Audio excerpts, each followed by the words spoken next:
be a different way. It looks like it's in color. Yeah. Switch back the color.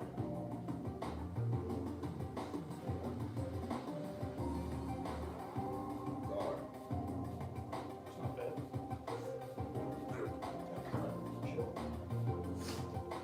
It's not a sweet splash. It's okay. Yeah, that's for Facebook only. Facebook exclusive.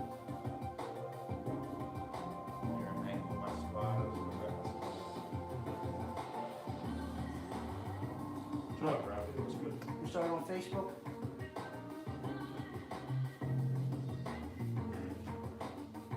Check.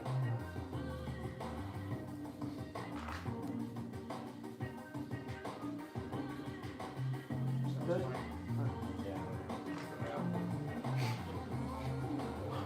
We're live on Twitter. If you didn't, I mean, We were all first time with me, Yeah. everybody else gonna have great shows, smooth shows here. If you're partying with me, Live on IG. there's no blame on me. Now guys see, like now you're witness, right? We talk about with LeBron, like you're witness, right? When he first came in, well, same with me doing shows. You're now witness of something always going wrong. Always going wrong. Always. The blame on whoever you want. But I'm starting to take full responsibility, and I don't know what's going wrong. I don't understand. It makes no sense.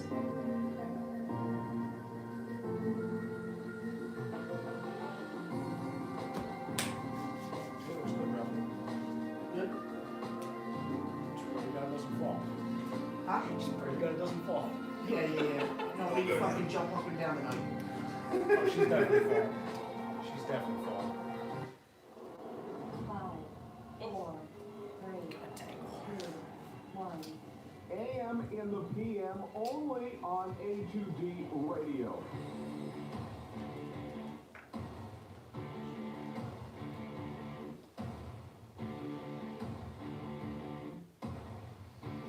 Tom and Brett, these guys are fucking awesome. Guys down there rolling fucking dice.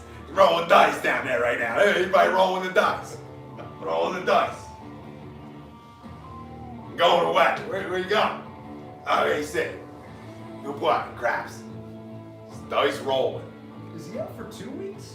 No, I don't think so. Why? Told me last night it might be 2. He either said he's down there for 2 days or he's missing 2 shows. No, I think it's 2 days.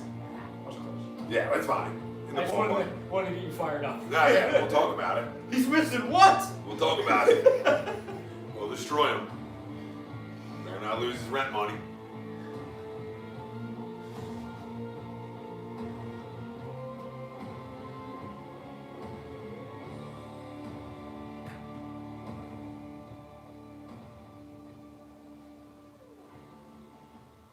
This is AM and the PM, only on A2D Radio. We are live from the Real Talk Studios like we are every Wednesday night. And every Wednesday night we're brought to you by our doc, Make 'Em Yours.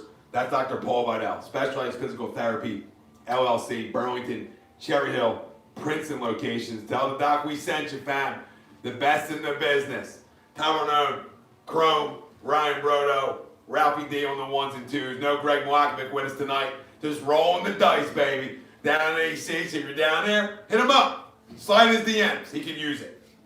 If you're late. I'm more talking about the women out there that are tuning in. Please slide into Greg's DMs and entice. And I'll like your photos on Instagram. Yes. Immediately. The first one. Yours. The alert, no alerts are on better Like yours than Greg White. and your sisters and your friends and your sister's friends and your moms. Probably your grandma's. We went off the rails early there, which is phenomenal.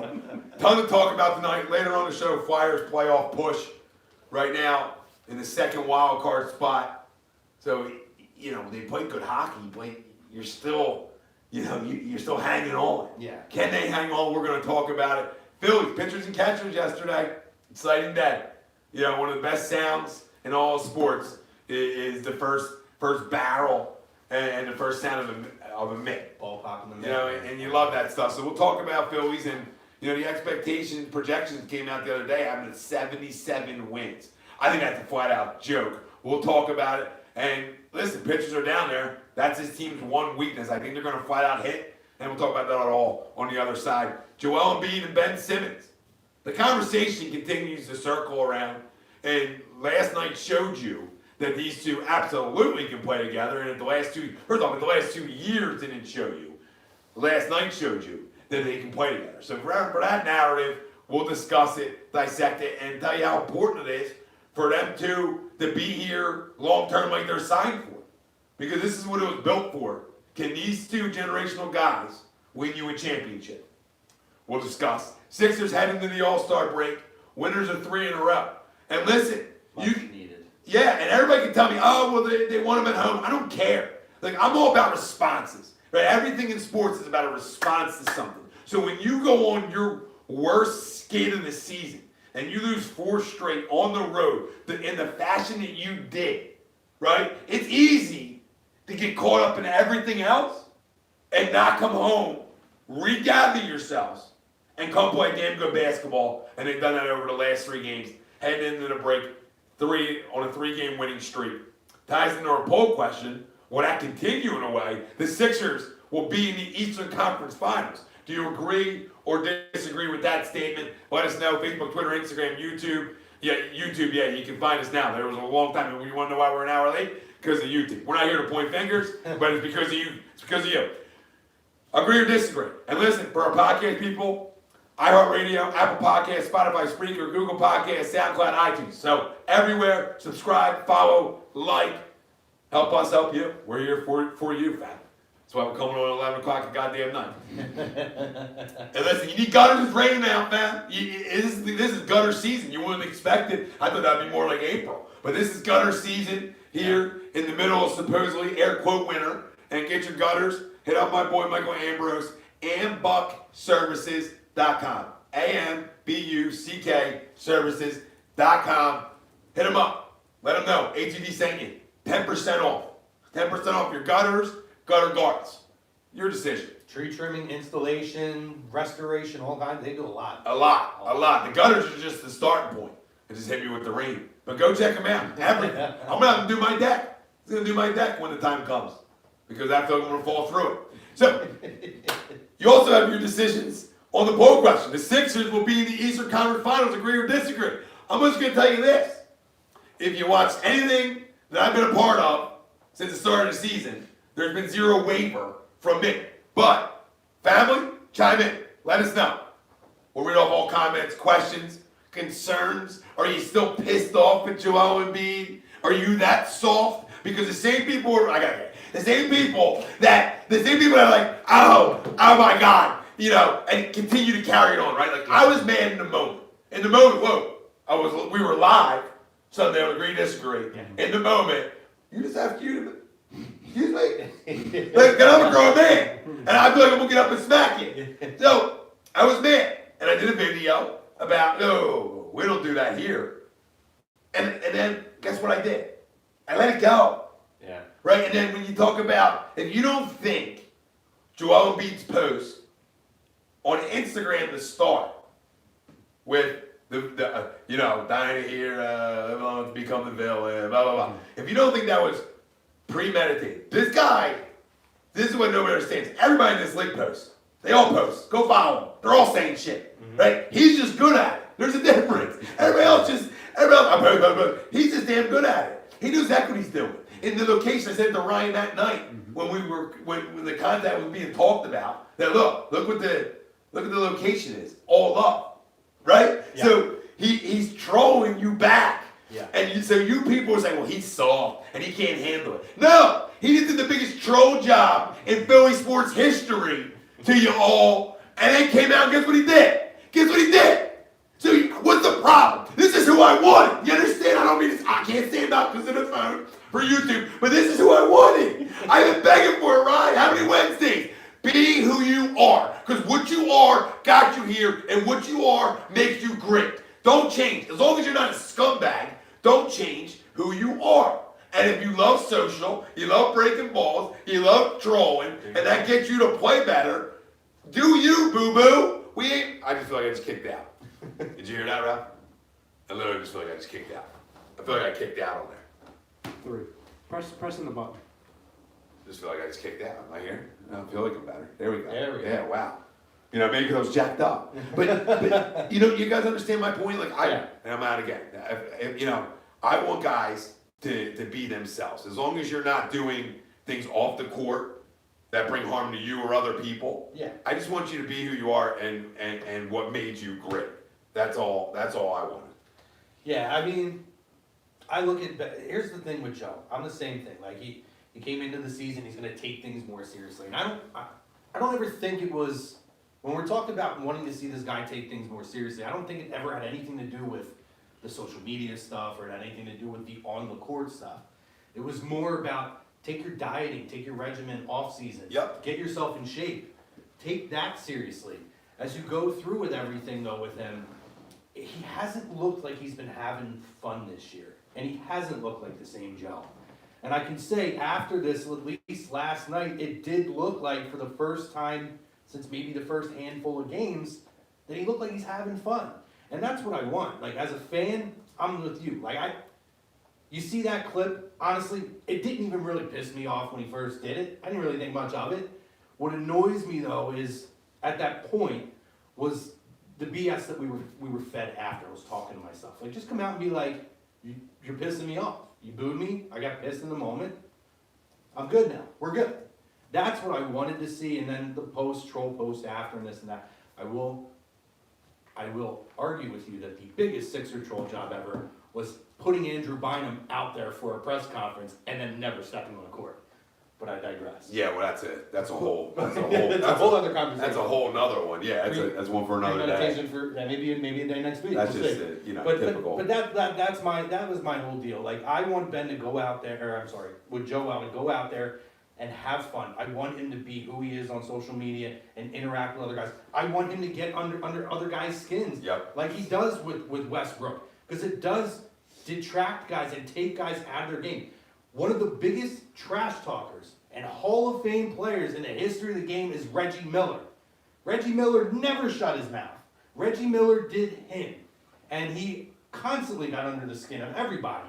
Whether you were on the court or you were Spike Lee sitting on the court side. And that's one of the things that you go back and you hear people talk about Reggie Miller. It's what made him so great. Was that he could do that. He could get under a player's skin. And then he could have his way with them and be a game changer. That's who Joel is. That's what's going to get Joel to being a guy who's just, an all-star center to being, I don't want to say Shaq, because Shaq's one of a kind. Great's the word. But in terms of that, like Great. a great personality and a guy who can dominate on the court. Listen, this ownership sat him down after the Karl Anthony Towns thing, like I told you guys, and we talked about, and said, hey, knock it off, okay? Slow it down. So he did, all right? And then he finally said, which I've been begging for, why can't this guy post and have fun? Like, he's not harmful. This is the big thing. Like, he's not harmful, all right? And all I'm saying to you guys who want to say he's soft, right? You're probably 300 pounds and soft as baby shit. Yeah. Okay, I mean, let's be realistic on the guys that are calling this guy soft, overweight, lazy. I hate that narrative. Okay, it's the same guys who called Ryan Howard overweight. Ryan Howard, I mean, peek him in a locker room with a shirt off one time, and you're calling that guy overweight? Like, because, you know what I mean? Guys want to get on guys when they're not playing up the potential. Respectfully, I agree with that. Like, if a guy's not playing well, we were all critical of him at times this year. Hey, this isn't who you are, right? This isn't who you are. And then finally, since the Towns thing, this is the first time since the Towns thing, he went back on social media, had a little fun, got something to get him going, and then boom, he comes out and has probably his most dominant performance in a different way last night. Might not show up in the stat sheet, but it showed up in the basketball game because he was flat out dominant down low the other night. And that's actually 2 straight nights because the Bulls game, I thought he did a really good job down low too. Yeah. To me, I don't understand why everyone is so surprised and now everyone has an issue with Joel Embiid posting, Joel Embiid having fun, being the character. It's what he's always been. That's who we fell in love I with. completely understand with, especially this season. I mean, you can argue last season to a degree, but this is the first season for guys like Simmons, Ben, this new regime to have championship expectations. We were talking about playoffs, maybe going deep in the playoffs, but we weren't talking serious championship contenders last season. We were when we were going on stretches, but we didn't go into a season thinking Eastern Conference Finals or bust, parade or bust. This is the first time this fan base has had anything close to that in a long, long time. So I get it to where when expectations change, you expect players to change as well.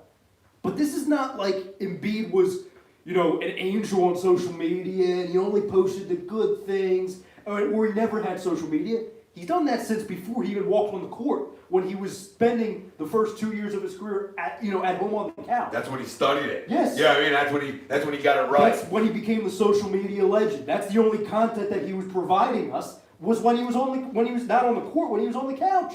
So I don't know why everyone's so shocked that he's trolling us. Why? I don't know why. Because it's Joel Embiid.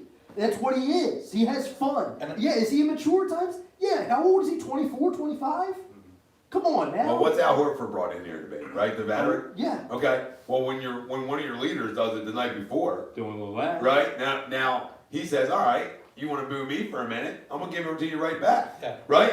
And listen, I don't understand why people like in the moment I told you I didn't like it. Okay, but not even 24 hours later I was over it, And that's and I'm fine. And I agree with you, because that's the whole thing. So since when are we a city now of hypocrites that we expect them to have tough skin, that we can say what we want to them and yell what we want to them and boo at them, but as soon as they give it back, they're the villain. Yep. That's the main. They're the bad guy. We can't win with this guy. He's fat. Like the guy who called, and Pootie Tank's talking about it on YouTube right now. You know, WIP's been flat out outlandish with him. embarrassing. Okay, It's Joe embarrassing. Giglio should fire himself for allowing a caller to call in for over a minute and spew bullshit. When the guy probably 400 pounds can't even get off his damn couch and calling the guy fat, lazy, never gonna win with him, and then he double dipped it, all right, and said, hold my beer, and said, I don't want him or Simmons on this team. I'm not rooting for either one of them two anymore. Then he wants to lump Ben into it and say he wants neither one of them. And he wants to start the process over. You allow that kind of phone call? Because if somebody wrote that in here, I'm standing up and things are getting aggressive. If you write some bullshit like that in here, you can have opinions. Have opinions. But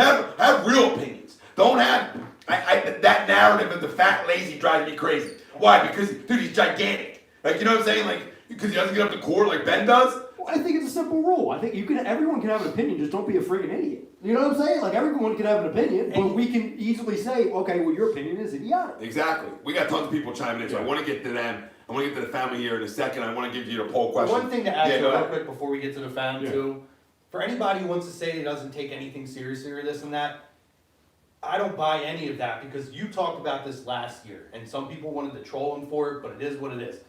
He is who he was. He was a player last year who made an impact in the playoffs.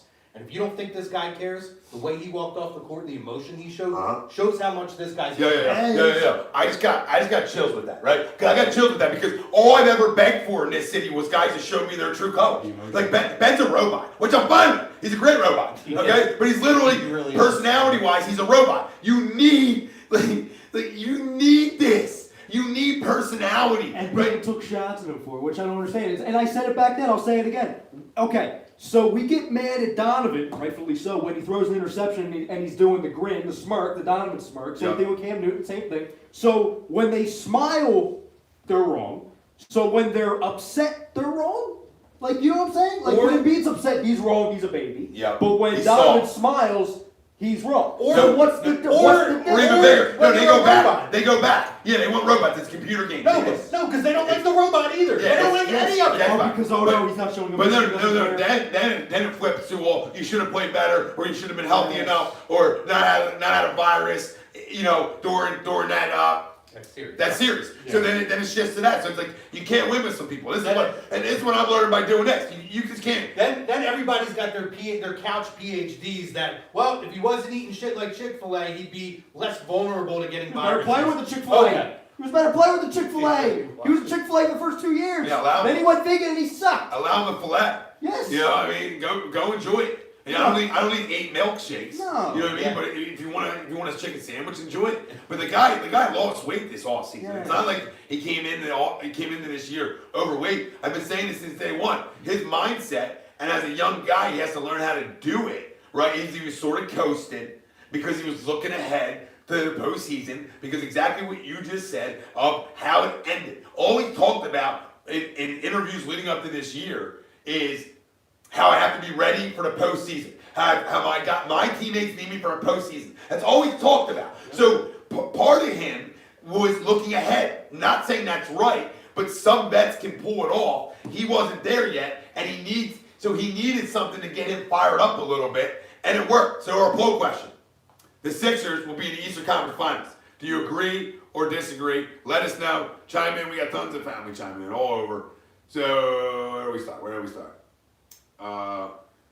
Kevin Godwin says about to be AM or Goodwin. I always do that. Yeah. Always do it. I always see the Hey, Y. you got it right, Godwin. Godwin, right? Kevin Godwin, you're right. Patriots fan. About to be, well, I always get his last name wrong. Even when we did the show, I did the show with him one time. I got his name. And he told me, I said, what's your last name again? He told me right before we did it, and I still got it wrong. About to be AM in the AM, gents. Yep. He's Wanna be the first factual. time?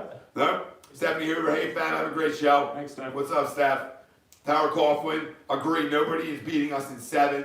And he says, maybe Toronto. And I agree. Bill, disagree. Middlebrook, disagree. Come on, it's like night and day, week to week. They were at home after days rest, after the break. Their first 5 games, you'll be right back again. Love you, TA, but you know it's not true. So I think he's talking about like they're not going to be good again. And I don't know exactly what he's saying there. Tower Coughlin. Comment, though. The thing that worries me is he looks seriously unhealthy. Looks like he lost all his athleticism, which his first half highlights last year doesn't look the same. No, see, I disagree with that. To me, this goes right back to him saying, and we begged for this as a fan base this time last year, that we wish Embiid would take it easy and almost coast and save up, like we talked about, save himself for the playoffs. Well, when he's going a million miles an hour down the court, he's jumping over kids into the third row, diving for basketball, slamming. Well, then, yeah, he's not. That's not coasting. Well, let me ask you a question: was it an athletic enough play on the Morris block last night? Oh my God! Pretty athletic. You know, you're keeping up with a guy who's faster than you, and you trailed him, and that's pretty He athletic. was going a million miles an hour to where, of course, he hit a wall late in the season because a big man who we always talk about his mobility, that a guy that size shouldn't. Forget about Simmons. Like we talk about that with Simmons, like a guy that size shouldn't move like that. Forget about that. Embiid's size moves like that. He can. Oh, he It's can. about whether he needs to or I'm wants telling you to. what it was. It was a coach because he's looking ahead to the postseason. Yes. You want to be healthy. And that's why Embiid's frustrated. He's And like, then- guys, you wanted this. We're You calling a wanted guy this." soft. We're calling a guy soft out there on a guy who came back early, essentially from an injury, and wearing a brace on it. You know what I'm saying? If he didn't come back, we'd be saying, "Oh, you're soft. The finger's not healed yet." No, he came back early because we weren't playing as well, And he wanted to play in the Kobe game. and he wanted to play in the Kobe game, and whatever. That is what it is. Where was I just at? Mike Parker, what up, Spidey? What's up, Said, Parker? what's up, fellas? Late night special, catching you on my lunch break. Let's go. Let's talk about it, babe. Bill Middlebrook, I would say though, Tom has never wavered. You have said it through the good and the bad, and I'm not wavering now either. You know what I mean? I'm not gonna waver on how I feel about this team. Neither am I. You know, and to the poll question, I think this team's going to Eastern Conference Finals. I think last night was the perfect example on what they're built for. The fact that they're the only team in the NBA that beat the top 4 seeds from each conference is all you need to know is if they're built for the postseason or not. Okay? I don't give it the rat's ass, home, away, China. I don't care. Right? I don't care where that game's played at. Right? This team is built for it. You know, they can bully you. And when you have guys like Ben Simmons and Josh Richardson around your perimeter that literally lock you down, they make everything a dogfight for you. They flat out shut Paul George down a combo together, them two. Kawhi Leonard had 5 points in the 4th quarter. Right? That's Ben and a side of Josh Richardson. That's what it is. That's how important Josh Richardson is to this team. He's the energy. 16 points in the 4th out of Josh Richardson last night. Like we talk about it. You know, a guy who's actually looks like wants to be one of the leaders of this basketball team. Instant energy. It's taking ownership in it. Like them guys are what you need to win. Like every night is 100%. Yep. Every night. So, you know, I think this team is built for it. I think with the additions of Robinson and Burks, you know, allows you to be deeper now and gives you options that they didn't have previously. And I know my big man, okay, and y'all can say whatever you want. I know what he's ready for, all right? And he's going to be ready for it. And I know what I've seen from Ben Simmons down the stretch of games over the last, I would say, 2 weeks, the extra aggression. He's figured it out. Offensively, like you know what it is? It all started in the Warriors game. Essentially, Yep. they went a hack and bang. He went and buried every one of them on their ass. Okay, I think it was like 6 in a row. Buried every one of them. Since then, he don't give a rat's ass you want to foul him going to the rack. So now he's going to the rack more and more. His free throw percentage is way up, right? Especially over the last month. Phenomenal from the line. Looks smooth from the line. Looks confident from the line. I'm telling you, everything's building up. We're going to look back. We're going to look back on Hushgate. We're going to look back on the Jimmy, The Instagram. yeah, we're going to look back on IG-gate. the IG gate with Jimmy and Joe, and we're going to laugh about it when this team's playing in the Eastern Conference Finals. We're going to laugh about it. I know what's coming. I know when this city wants to quit on you, you picked the wrong basketball team to quit on. I think these kids are tough. You can stress defense till you're blue in the face. You can stress it. If you want it, Kobe talked about it. The difference of wanting to be great is on the defensive side of the basket if you want to win championships. We talked about it in the draft. When we talked about Thibault, right? How important that Brand said, hey, we're not going to get beat on the wing anymore. Yeah. We're done with that game, right? We're done. And all their additions were to dominate you defensively when what happens, the game slows down. Yep. They're so built to beat you the fuck up. I love. Agree or disagree? I'm not wavering on it. I'm not going to go from in the middle of the season saying parade or bust, Eastern Conference Finals or bust. Then on the eve of the All-Star break for me to say, oh no, I don't believe in the Eastern Conference Finals. I'm just not going to do it. You know, it'd be one thing if they made no moves at the deadline, if they just would have, stood pat and we would have continued. We talked about this pre-show.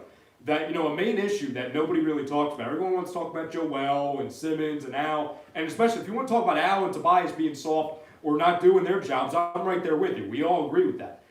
No one wants to talk about the bench pieces that were brought back here to not only do what they did at the end of last season, but to improve on that. The two quote-unquote bench pieces that we brought back that were the reliable guys, the veteran guys, was James Ennis and Mike Scott.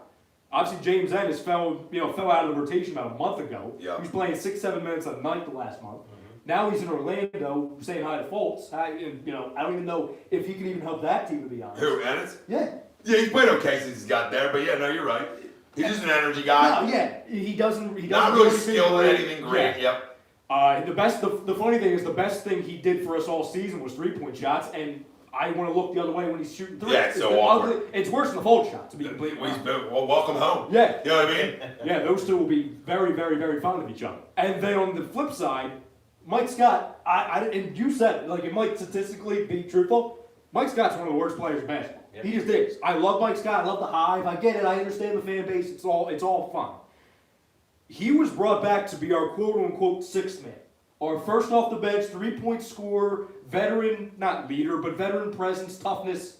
Stop. He's been the exact opposite of that. And like I was telling these guys earlier, it would be one thing, like you see with some 3-point shooters, that if they go cold, they can do something else. Mike Scott can't defend. He can't rebound. He can't slash.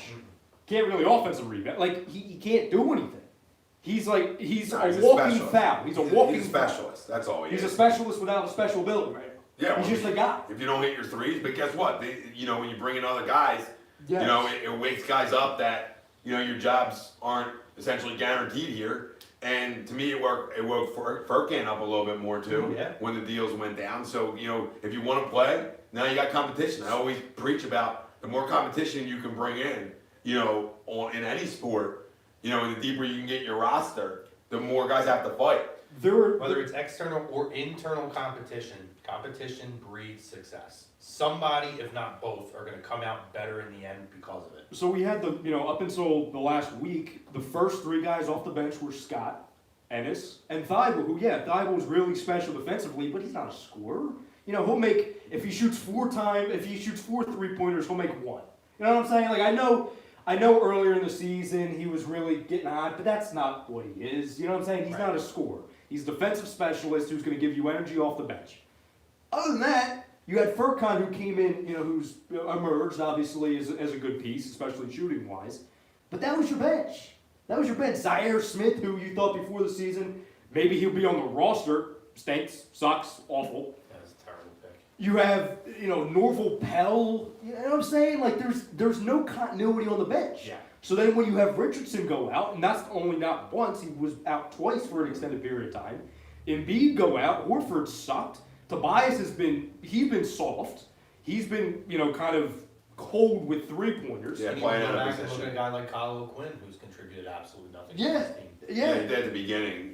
Tobias First. Tobias has been out of position playing in the 3 anyway. He's more of a 4. Yes. And you saw that last night, and that's where he played more last year was the 4. And he stretches the floor. Yeah, big time. And now you're way more opened up for Ben to be able to get to the paint. Joe be able to stay down low like he's been doing, over this little stretch here. And you're just deeper. That's what it comes They're down to. far too talented. They're not great off your pine, but now you have guys who can hurt you.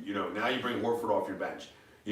So whatever. If Furkan, just say Furkan start. Right now you have some guys who can hurt you when you got and 2 defensive specialists like Horford, Thibault off your bench defensively really helps you out. And then you add on to that, now your scoring is more Robinson, Burks, and aside of Mike Scott. So now Mike Scott becomes like that third scorer type off your bench, and you're just way deeper. It's not the greatest bench of all time, but it's guys that have roles, and you're just in a better shape. So You're not the I absolutely agree. They're far too talented not to figure it out. They're far too talented to lose in the first round or even the second round.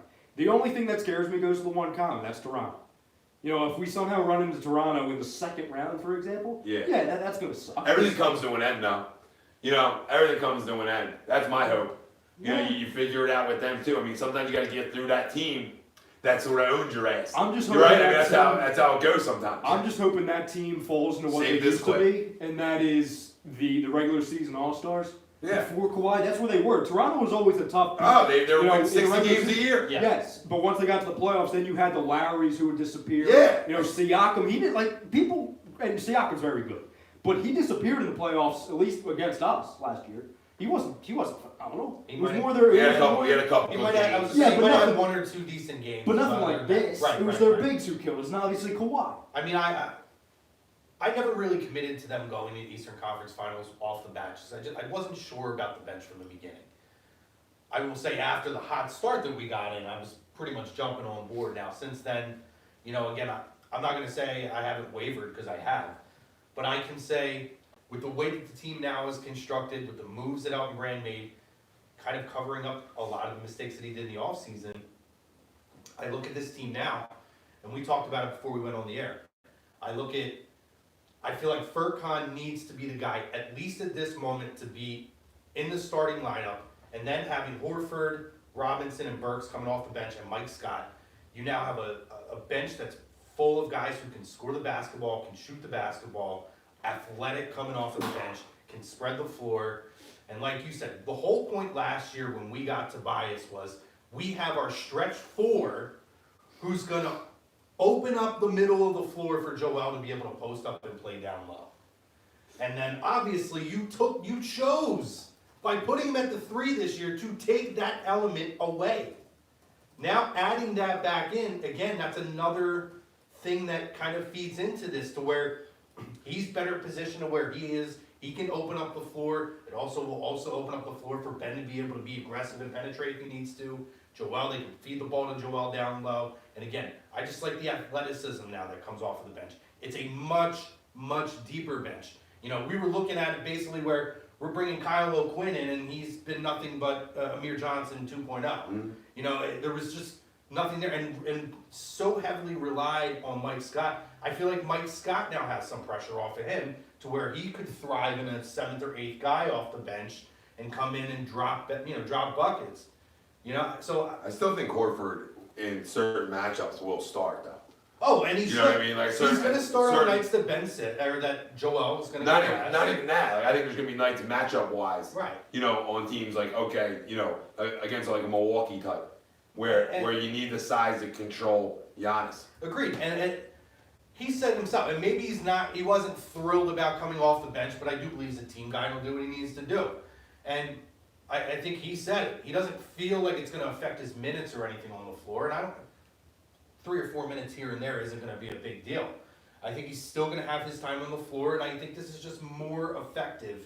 And if you do need to give Joel a lighter load on certain nights, you can rely now on Horford to be able to come in and fill that role. I just like the dynamic of having Furkan specifically, not Robinson and not Burks yet, in that role. And we talked about it too before the air, right? So you're looking at it, Furkan didn't score anything last night. And it did not affect a damn thing on the scoreboard or in the box scores. He could still make an impact. Like we said, stretch the floor because he's a Just threat opens to it shoot. up. Even if he's not hitting shots, people know he can drop dimes. Yeah, he could drop a 30 on you out of nowhere. So having him there as opposed to, because we do know he has those nights where he's not going to shoot real well, as opposed to taking those 10 or 12 or 16 points that you might get from Robinson or Burks off the bench consistently and putting them starting, I think it cuts into that. I don't think it stretches the floor as much, and it takes away a little bit of the athleticism off your bench that I feel like you're going to need, even in regular season mode, to be able, when it is a faster paced game, to be able to run up and down the floor for more longer stretches of the game. Not just while the starters are there. You know, the days of the TJ McConnells being like our heart guys, and you know, he's trying to keep up with all the athletic guys. I miss him a little bit though. I mean, Because I love it. I do too. I love energy guys. I do too, but you know, the days of that is gone. I think the addition of these two guys is going to be something that's going to be looked back at, and the move of putting Al Horford as your sixth man is we're going to look back at this and say that's the moment this team took that next level to where they're back to being top tier where we thought they were. Yeah, Tyler Coughlin chiming in. People really underrate how good Robinson is. Yeah. Yeah, and Ty, we were talking about this, I think Sunday. There's a lot of people that don't even realize this guy was on this team before. Yeah. No, that's true too. We got a lot of idiots out there, but not chiming in with us. But outside of that, so when people like, you know, when I look at guys coming from bad teams, I'm like, okay, man, you're just a volume guy because somebody has to score there. You know what I mean? Because you're that bad and you're just depleted right now. And so, but then you go and you look at you gotta go look at percentages. That's really the difference in when you go make a move like this. Okay, is a guy shooting 30% from three, but he's just jacking all day, right? No, these aren't these two. You guys were efficient in Golden State. They weren't just getting numbers because nobody else was, essentially, because their percentages speak to that. So I think they're the game changers, essentially, on how you can look at this team differently because of the ability off the pine to drop buckets. When you have two different guys that come off your bench, now I don't think it's going to happen right away because you got to get familiar, then come off your bench and drop 15 to 20, one or the other, any given night. That's what separates teams, right? That's why with Burkhand, I was talking about Rod, remember a couple Wednesdays ago? Like he was the key piece. Yeah. Because you need somebody off your bench that can score. Yes. And when he did, we were winning games. So now it's like, okay, if he is off my bench, Burkhand, you know, I have other guys too. Yeah. That's the big kicker here. I have other guys too. Yeah, like you're not just worrying about Furkan or Scott to be the guys. Like we need these guys every night to put the points on there. If one doesn't have it, you now have options. You have a lot of diversity and well, that's the word I guess. You have a lot of diverse options of guys who can come in and be scorers off of the bench. Well, I talked about it coming on before we came on about, you know, I would start Robinson. And I just said I wouldn't because what Tyler was saying, he's more of a cutter, Yep. slasher. You can still stroke it, but that's more of his game. I would rather have that off my bench. I need Because that athleticism. Yeah. And like we talked about before, I'm leaving Thibault out of all this too. It's Yeah. not, like now, when I the pressure's off of him. when I not forget names, when we're talking about so many guys and one or two names, like, oh shit, you know what I mean? Yeah. But that's a team now that you can actually have a conversation with for the non-believers. That's Eastern Conference Finals type Let's go back because they're that much deeper. 2 months ago, what was the thing with Diamond? Remember that stat was circulating Twitter on they're like 20 and something like 20 and 2 or something when he plays at least a certain amount of minutes, and we were all saying like we need him to play X amount of minutes. Yeah. Sure, he's important. We don't need it. But now you anymore. come and play 12 to 15, Yes. essentially, right? And you just leave it all out there defensively to help you. Especially when we have a lead, if you want to lock up and solidify a lead. Yeah. I think one of the things that happens in this city too is, you know, and we get, and our teams have done this because of it, or to us, but you know, you're used to hearing the Tobias Harrises and the Jimmy Butlers, and you can even go over to the Eagles and look at the Jordan Howards and these guys who are household name type of guys. And when your team, like you almost expect that I need every guy who we acquire has to be that top tier difference making type of player. And it doesn't. Sometimes those little moves that you make are the moves that make the difference in a championship team. You need role players. Absolutely. We have plenty of guys who can fill the stat And hit a sheet big shot. in the starting lineup. And hit a big shot. You need other guys off the bench who are going to be able to do those little things when those guys need. Nobody's 5 to 10 Robert minutes Ory, but rest. there's a reason why he has 45 rings essentially. You know what I mean? Like, no, I'm not Big saying shot Bob. I'm not saying anybody's Robert Ory, but them kind of guys, you know, you need sort of your role players that have the big games and hit a big shot once in a while. But guys, listen, I know Tristan's talking about, like, you know, do you think they'll ever be able to trade Horford? Nope. Well, not unless you want to give up picks. If you want to get picks, you can trade anybody. But what my thing is, I agree with Elton refusing to trade him at the deadline. Because you went out and got him for the postseason, and now you're going to give up It would be a on what, panic move. you know, what you thought was going to work. No, I got to let it ride out. I mean, we were talking about that. Let it ride out. There's, you know, I still think that even before the deal, they were an Eastern Conference Final contender because I believed enough in what was here. Now even more so. Where else we I have? mean, that contract's so big, too. No, it is. I mean, you got 3 more years of them, so let's enjoy it. It's like the Chris Paul contract. Tyler Coughlin, Simmons, Rich, yeah. At least Chris Paul can play. Simmons, Rich, Robinson, Harris, and B. Harris looked way more comfortable with the 4. This isn't hard. No, I agree with everything you just said, Ty, but it's not Robinson, it's Furkan for right now.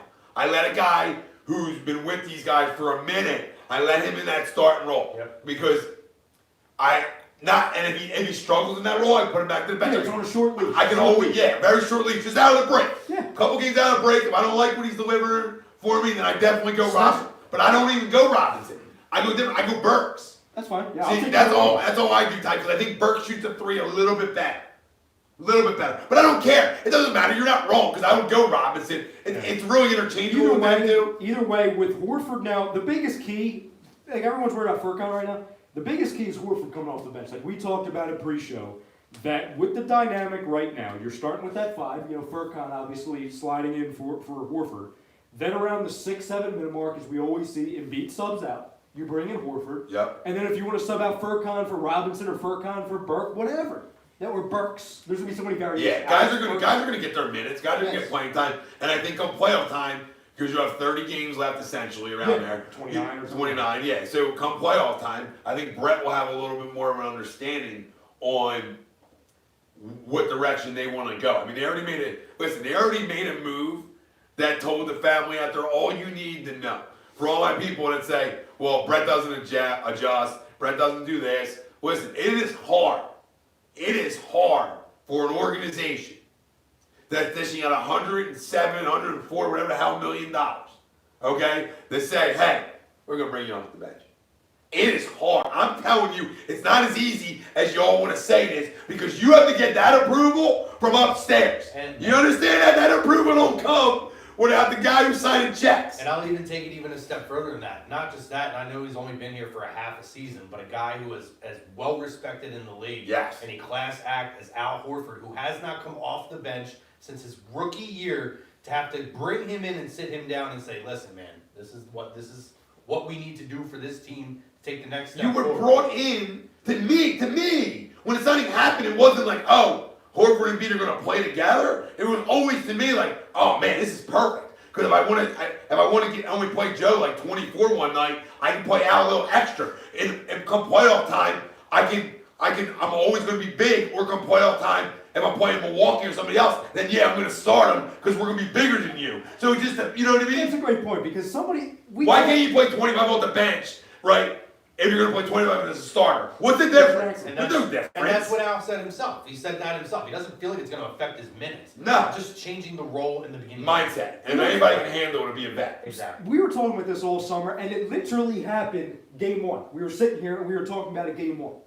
When we brought in Horford, again, this goes back to the organization and the fan base hoping that Joel Embiid took it easy, went on cruise control in the regular season. Remember when there were rumors, not the minutes restriction or even the back-to-back limitations, but they were saying there's going to be a handful of games where Embiid is just taking a rest. Mm-hmm.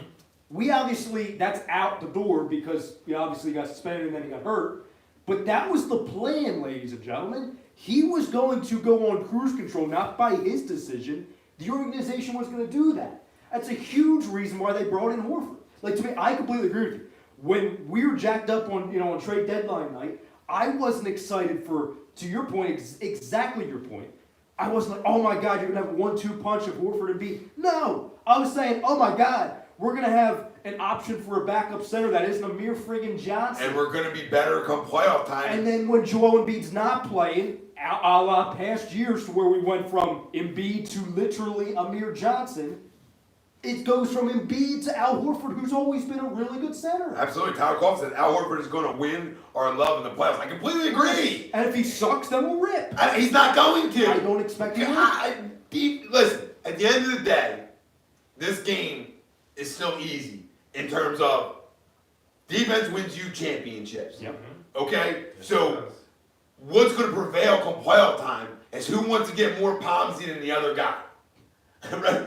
My point guard, who is 6'10", can shut down any guard in this league. Any guard. Night. And if you get 20, you worked your ass off for 20.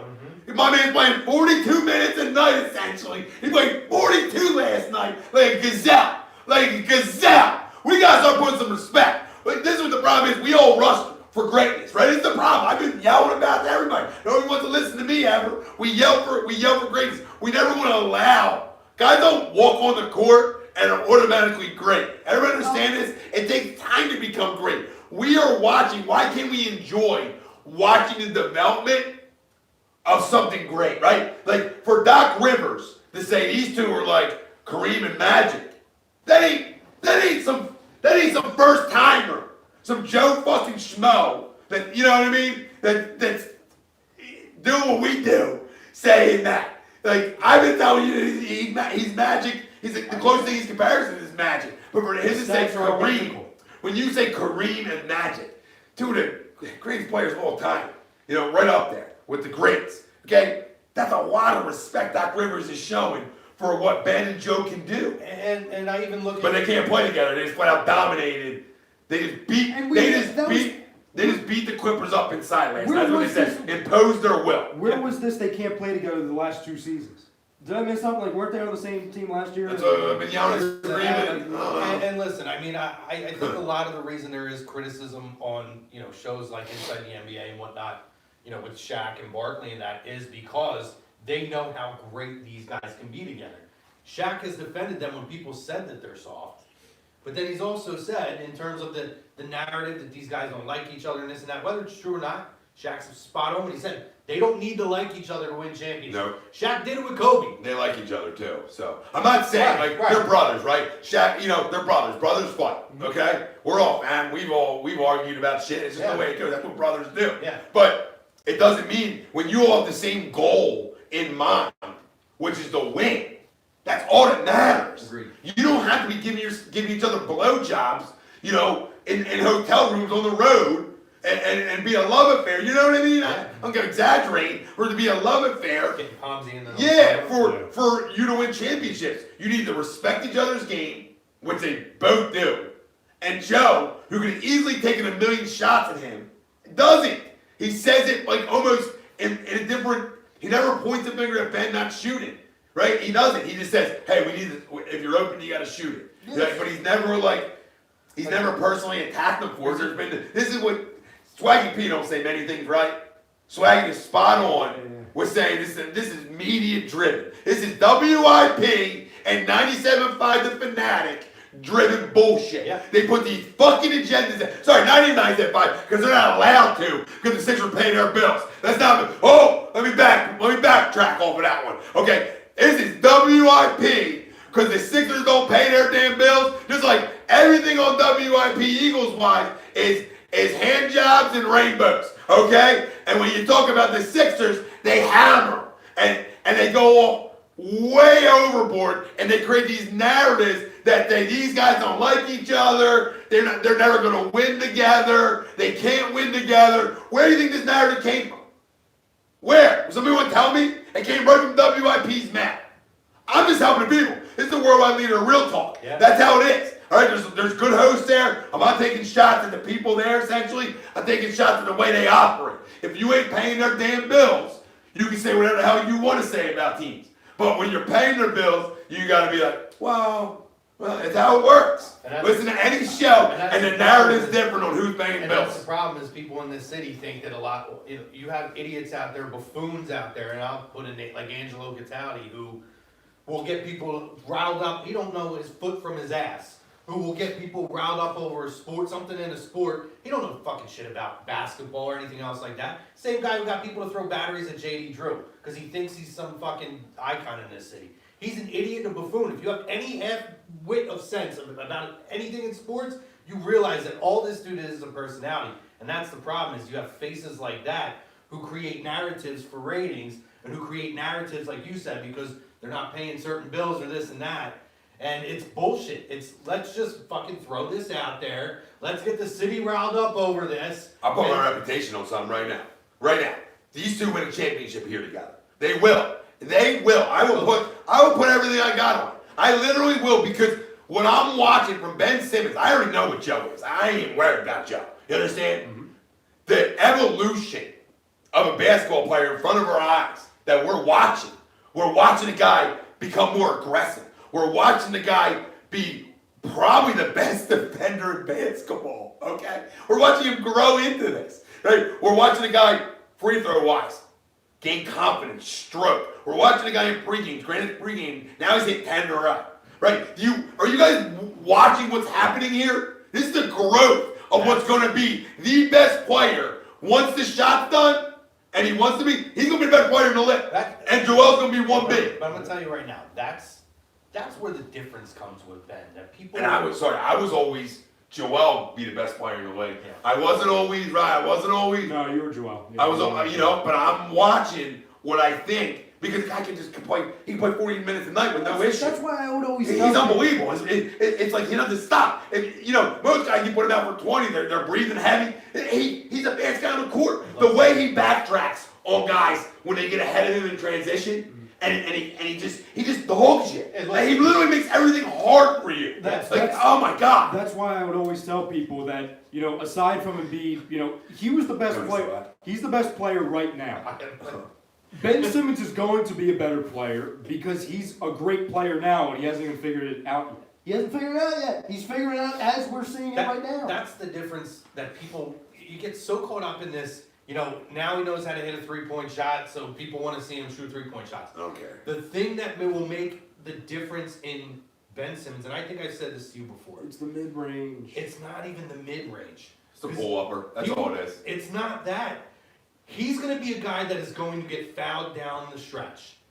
The day he starts hitting 70% of free throws is It's going to over. be the difference between him being able to be a generational great player that'll separate him from being an all-star player, just an all-star player. Let me tell you. Because He's gonna be better than LeBron. But- Sorry, Ralphie, you can shove that up your ass. He's gonna be better than LeBron when it's said and I done. don't know if he's ever going to be a guy that's going to hit a ton of three-pointers. Probably not. I don't need him to. I don't need him to either.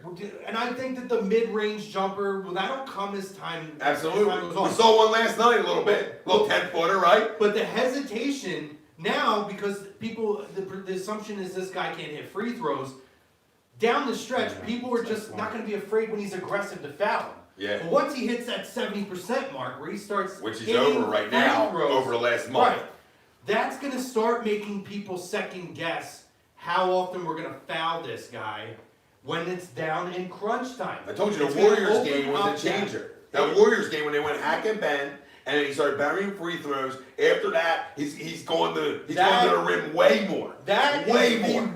that is number one what he needs to have corrected consistently beyond the last few weeks or month.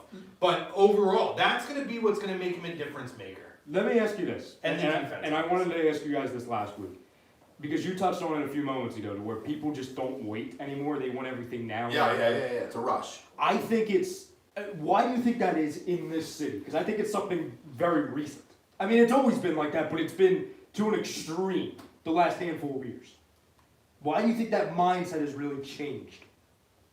Because I'm confident I know what it is, but I want to see if you guys, Well, what a mindset. everything's so immediate, now, in this city. Because teams. It's always been like this. But I think it's been magnified the last handful of years. Because the Eagles. Because the won. Eagles won. Because we saw Carson, year 2, come out of nowhere and be the best player. I mean, in the league. that probably feeds that a lot. It absolutely does. It absolutely. No, I just think I think when you talk about different teams, you can't compare to others because you have to look at the weight. So it's different. It's not about what anybody else did. It's about the weight. The reason the Sixers rush, Sixers fans rush for Ben and to be his finished product right now is the weight, guys. And nobody can ever debate that. It's the weight of the process. It's the weight of both guys being drafted. Yeah, that's definitely big. And, well, it's bigger than anything. It's about both guys being drafted. One guy sat out 2 years. Another guy sat out a year. So you're like, what is going on here? Why medical say it's going to be in your thing next week, right? So you look at them factors and the 5, 6, 7 year almost tanking of all these different guys. So when all these guys came and left, it was about these two guys. So everybody needed them to be great as soon as they stepped on the court. You understand? So I'm not saying because I don't think, because a lot of Sixers fans might not even be Eagles fans. So that, you know what I mean? I see that more than ever because it's just the way the world I think is. it definitely fell into it in at least 2018 because I remember the discussions on this platform and others. I never compared Joel Embiid or Ben Simmons to Carson Wentz. We're not comparing, but the narrative back then, the city of champions, everything, and I understand this is what happens when you win a championship. I understand. See, but it's the thing. It's nothing about Carson. It's about what No, Crow no, said. no, It's about winning a championship, then rushes everybody else to win. No, but the That's narrative, what it is. the narrative at the time was, okay, Carson came out of nowhere and figured it out. This young guy was the core piece of this run. No, right? Because that And means why shit. he can't- That means shit if you don't win a Super Bowl. Carson coming out and playing great doesn't rush people for Joel and Ben to be not great. rushing. No. The whole conversation is No. why are these stars? It's not enough. Why are these stars rushed?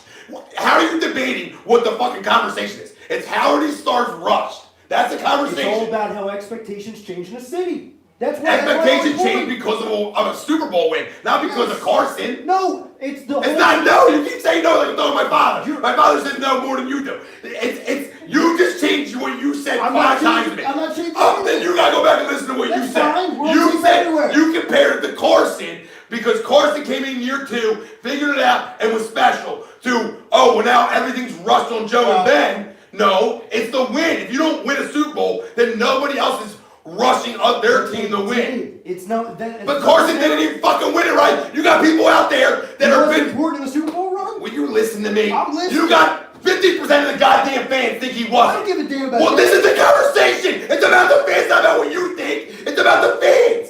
You're wrong again. It's about the fans. We are talking about why the fans are rushing Joel Embiid and Ben Simmons to be great the second they stepped on the court. Listen, the second they stepped on the court was before the Eagles won the Super Bowl. So it's invalid. The reason that they are rushed is because of the process of the wait. The wait. It has nothing to do. The only thing you can even slightly say what rushes it is a Super Bowl win. That's it. It has to do with any players. It has to do with what Carson did, what Nick did, and nothing. And say, okay, we won as a city. We want to feel that again. That's the only comparison Eagles-wise you can make. When they went on that run to the Super Bowl, the narrative then went from, if they can do it, why can't these? But the Super Bowl run wasn't.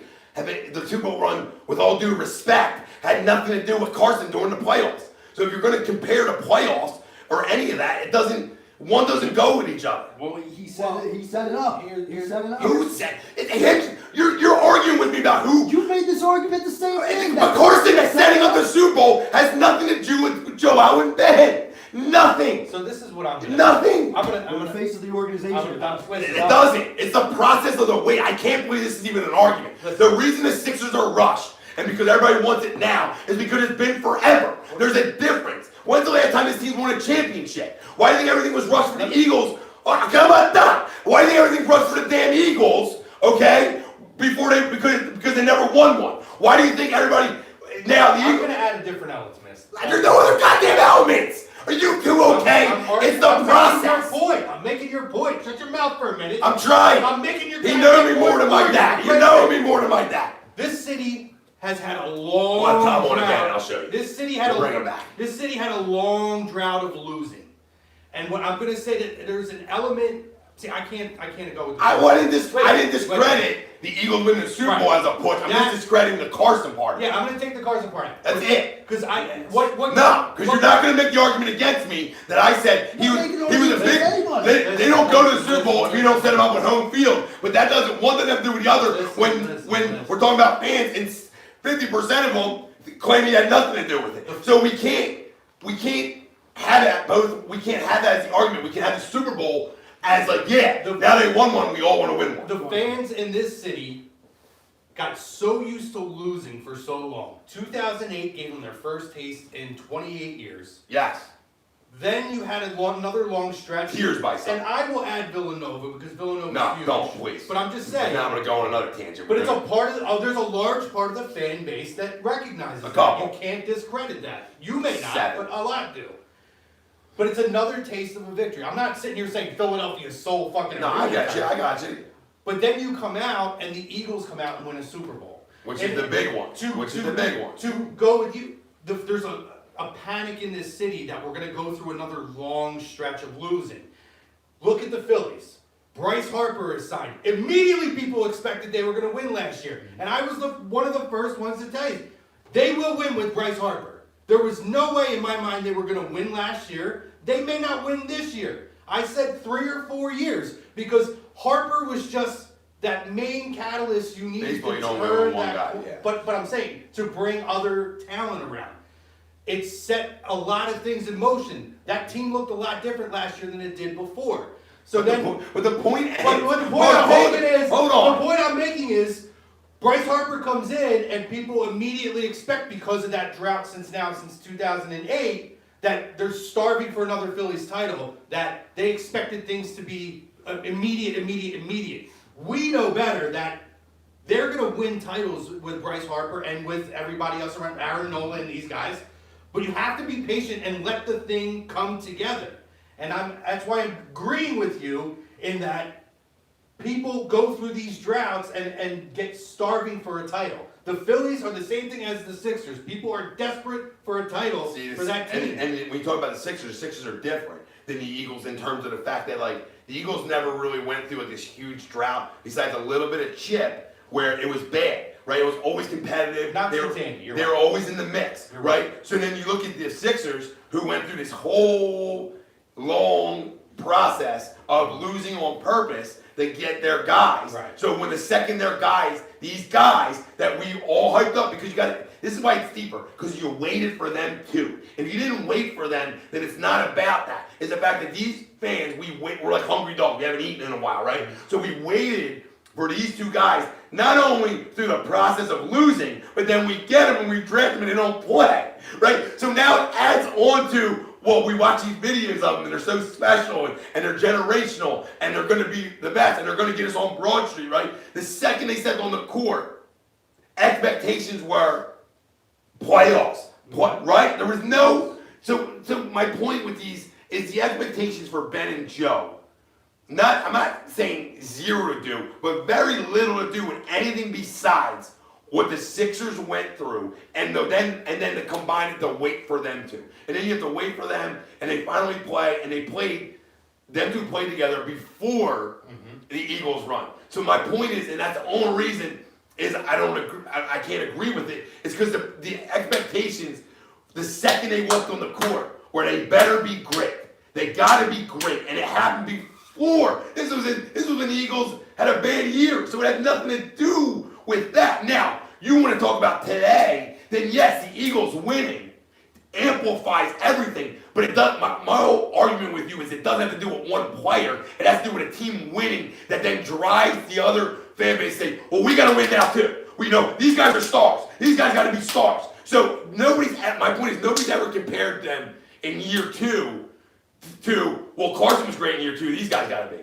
That's all my argument is. Like, yes, if you want to tie Eagles into the pressure to win and then the expectations, fine. But my point and where you got to understand it is, if they were winning before this, but not winning a championship, I get the Eagles side of it, right? Like you're so close. The Eagles won. Why can't you? It's the fact that we waited. That's what makes it bigger. And the Sixers haven't won a championship since 1980 or 80. What was it? 82, 81, 83. 83, whatever. Like I've said before. You know, I was 1 year old. Like- So like, I don't remember, but you Yes, understand? yes, the only reason why I make the connection between It's a great argument, regardless. No, the only reason why I make the connection between players, let's go back to 2015. Forget about 2010. For example, we used to do this all the time on shows. If we were ranking the top 5 Philly athletes, we were talking about Nerlens freaking Noel. You know what I'm saying? So that's to where the now, point. and that goes into the weighting thing. To where now you have faces like Carson, Ben, Joe, to where they do compare because they're the faces of a city. You know what I'm saying? To where if you talk about a big three or whatever, the Yeah, but Mount but Rushmore. your point was Carson's second year success meant that now these two got to be great, which they were. Like but the point is they had the Oh no! they had the I'm same not- success. So it's not like I'm not trying these to guys say were that the all I'm stars. not trying to say the mindset was correct. But this is No. where we're getting lost, right? These guys were all stars essentially from almost day one. Okay, Yes. so this is where everything else goes out the window. They were all stars from day one. The conversation is why can't people just understand an evolution of a player, right? Like just because Carson had a great year in year 2, there still has to be an evolution. There's always an evolution to a player. There's ups and downs that you have to go through as a player. But the whole conversation started with, well, why does it have to be right now? Like, why can't you? I understand that we want to win a championship right now, but why can't we also enjoy, as fans, enjoy the growth of a player? I agree. Listen, Because I Joe's who agree. Joe is, right? Yes. Like Joe, from the second Joe walked on the Yeah, court, special week one. right, yeah. So that guy just goes out the window. Yes. But I think and we can do this one too. Yeah. Like I think with the Ben is you see Joe, and if you want to say Carson, that's fine. You know, you see Joe and you see other players younger right away, and they're polished, right?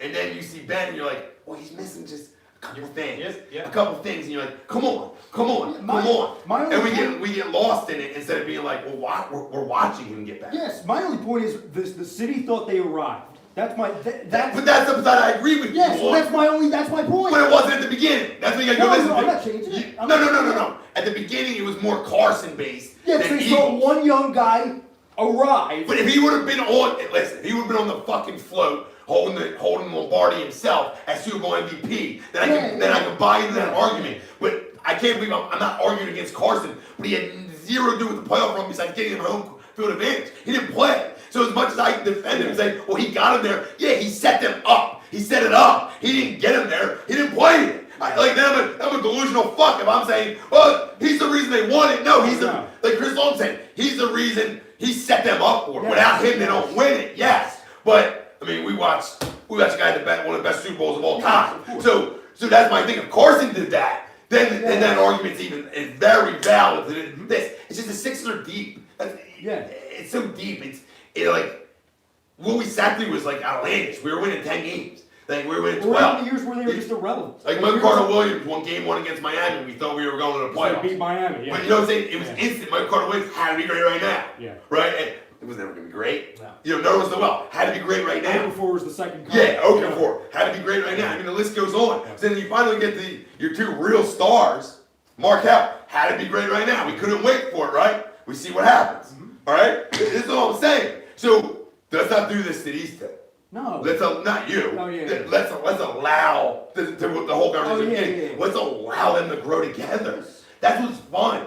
Like I'm not saying it doesn't get annoying at times. We're not frustrated. We're not pissed off. That's also fun of being a fan. But let's allow and have fun with. Wow, like we were talking about earlier, guys. The free throws, they're looking good, right? Paul was always posting on his stories. Yeah.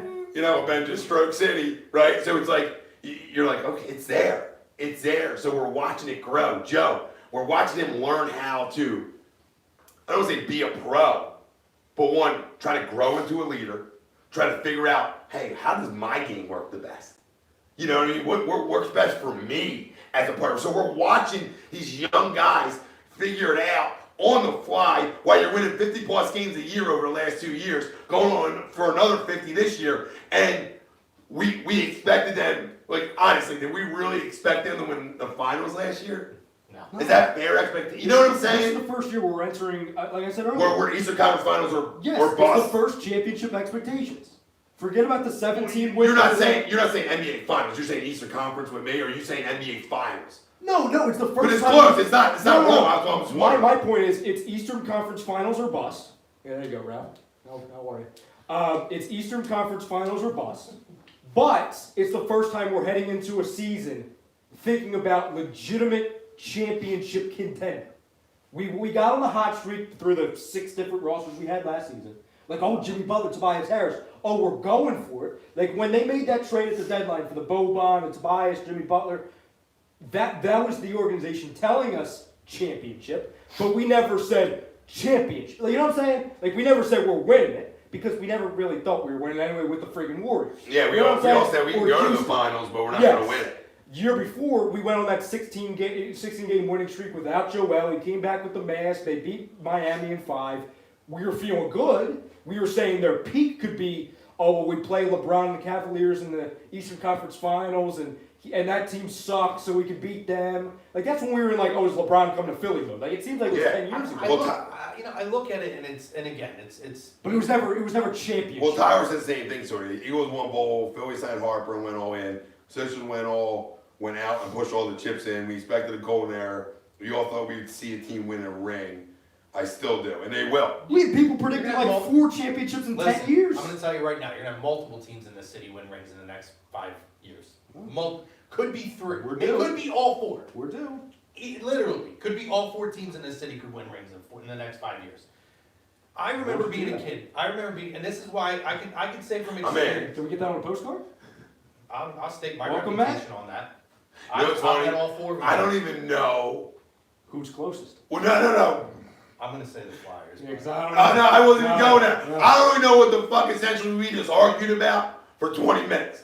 Like, what are we really just argued about something and then, like, circled back and we're like in agreement to a point. It's great. It is 12. Well, that's what makes it fun. Can I swear to God. It's AM in the AM. Can I just say real We're there. quick on this? I can remember as a fan, as a kid, because I told you guys, I mean, Shaq got me into basketball the year he got drafted. And I can remember as a kid enjoying, and I know in hindsight's 2020 because of his injury issues that he ended up having, Penny Hardaway could have been a great player, like a great player in this league. Injuries derailed him. But when Shaq and Penny were on the same team, and seeing those 2 guys grow together and finally get to that finals against Houston in 95, 96, that was so special as a fan to go back and watch. And I can remember being a kid and seeing these guys develop and everybody else get better around them and get to that point. And if you're not able to enjoy seeing the development of these guys now, you're missing out. Because when that ultimate success does come, you're going to be able to go back and say, man, I remember all the things we went through. Watching Ben hit the free throws, drop a 3 every now and then, or drop the mid-range. Watching Joe beef up or slim down so he's more athletic down low, get more consistent with his 3-point shot and this and that. You're missing all of the awesome elements of the game that come together to create that championship. Yeah, go ahead. Now we'll take a Yeah, I was take going a to break. say, to your point, I'll quote, so my father says this every right This is 2 father references. Yeah. I hit you with one. Yes. Now we got I'll this hit is you great. right back. Maybe we'll let them do a I'm shot. gonna have to do a Butch one soon. My dad would literally say no. It was hysterical because you said no to me so many times. I'm like, I thought I'd have a conversation with him. He'll say no to me about anything. Like, yo, is dinner ready? When it's like, no, let me tell you. No, why you say no? It's right on the table. I don't mean know about that. You know what I mean? Same thing with our phone conversation. We Yeah. just couldn't hang up the phone. Yeah, You no. know what I'm saying? Yeah, who's gonna hang up? When we're on the phone, we have the option to hang up. Yeah. And call back 5 seconds later. Yep, who's gonna do All right, cool off. I'll call you back. Like, we have the option there. It's Yeah, different. we don't have the option. Yeah, especially at 12:22 now. Or I'm sorry, 12:23. So we're gonna get later. Yes. He says to me every, right before the season, and he said it to me like he's like giving me like a pep talk before the season. I'm like, I'm not playing that. I'm watching the game. I'm not playing. You know what I'm saying? I don't have a contract with the team. If they want to give it to me, I'm all ears. But he says to me, he's like, just keep in mind this season, you're watching the most talented team in a long time. Even if they don't win a championship, there's a ton of teams and cities that would beg to have the talent on this team. And it's the truth. It's an absolute And I feel fact. like everyone should have that written on their refrigerator. That we were begging for a team half as talented. Forget about 2 years ago, 3 years ago. Like before the show, when we were trying to find like the hated guys, and we were saying it's so hard in all those years because they were just freaking irrelevant. They're so bad that it's like, who we do you didn't, hate? who cares? No. I go back to 2 weeks ago when Greg sat here and he ran down Andy Reid and this and that, but the one thing he said, which anybody who has anything negative to say about the Sixers team or those Eagles teams back then, he said, I hated this person, I hated this, but I would trade anything to go back and have those years. Yeah. Because there's a lot of fan bases. I mean, I'm not gonna Look trade at my the- Super Bowl for it, but I'll trade a lot of But other I'm things. saying, look at the Cleveland Browns and look at all these other fan bases who have had starved for any kind of. Anybody want a blowjob in the Cheesecake Factory? I'll say this real quick because I think we can all attest to it right now. Not you, because you're an outsider. When you talk about the Phillies, all right? No, you're an outsider of the Phillies. Don't look like I you're a support victim. your Don't, team. don't look like you're a victim. You bring up freaking 2011 every Tuesday. Stop. You And do it- sometimes on Thursday. You do it to yourself. That ain't Do right. I? Do I bring up 2011? You tee I it can up. erase that for. I tee it up. You put the ball I in don't the have a tee. mic I'm anymore. I don't have a mic taking anymore. a I cut. gotta tee it up. I'm taking a cut at it. Yeah, that's fine. We whip. You're gonna whip just like the Phillies did in 2011. My point is, years like 2007, 2009. I'm not even talking about the obvious 2008 year. 2007, 2009, obviously 2010, 2011. While we didn't win the championship, You can feel it. Tom, I think you and we would all agree, we would beg to have those type seasons back. I wish we were back in 07. We got swept by the Rockies in 4, but guess what? We're making the friggin' playoffs. Yeah, We had it to was go through the that one. start of something. It was the start of something. I'll go to 2009. Listen, we lost the effing Yankees. I'll but win 100 games. I'll go to the World Series. I'll worry about October. I'll win 100 games. You have to play in the summer. Yes. Play in the summer. All right, let's take a break. We'll do Phillies on the other side, just because I know Kern want to talk Phils. I want to talk some Phils, Phils, and we'll quickly tell you where the Flyers end, because not a lot of people are going to be up much later. So, nor will we. So this is AM and PM, A2D Radio, brought to you by our doc, Make 'em Yours, Dr. Paul Vidal, Specialized Physical Therapy, LLC, Burlington, Cherry Hill, Princeton locations. Listen, everybody on YouTube, we're hanging up on you. Come over to Facebook, Twitter, Instagram. You can watch the second half, and we're hanging up on you. You ask YouTube why we're hanging up on you. We'll see you on the other side. It's their problem. I love it. We just argued. It's fucking great. You know what? You know what? I I was love probably sitting in the middle of You know, I was that. probably saying no, because I honestly forgot what the fuck I said. What my initial point was. You didn't think outlandish. So I probably would say, I did I make listen- it seem like it was I was saying it more Carson I centric? listen to everything that Yeah. That's when it first came up, and I'm like, Hold well, we can talk. on. Oh, okay. We're okay. We're not. This isn't like I listen people to- can know our truths. I listen to It's everything. 12 fucking 30 people can know our truths. I listen to everything that you guys said.